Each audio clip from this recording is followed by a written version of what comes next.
Handa raw mag-sorry si Senador Bongbong Marcos kung meron man daw siyang mga nasaktan noong panahon ng martial law. Ito po ay matapos muling igiit ni Pangulong Aquino na dapat mag-sorry ang pamilya Marcos sa mga biktima ng diktaduryang Marcos. Sinabi po yan ni Marcos sa pagbisita niya sa puntod ng isa sa mga SAF 44. Sa tingin daw ni Marcos, dapat mag-sorry rin si Pinoy dahil naman sa madugong engkwentro sa Maguindanao. Ayon naman sa Malacanang, matagal nang inako ng Pangulo ang responsibilidad sa nangyari sa Mama Sapano. Gumugulong na rin daw ang mga kaso laban sa mga akusado sa nasabing engkwentro. Nasa report ng Senado, the ultimate blame lies with the President. And if that is the case, and if that is the conclusions that we come to, kailangan siguro at least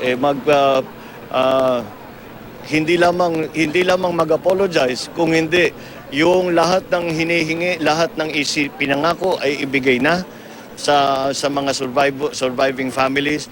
Again, I have always said, if I have wronged someone, I am of course be very willing to apologize. That's nothing has changed. Inako ng Pangulo ang responsibilidad para dito.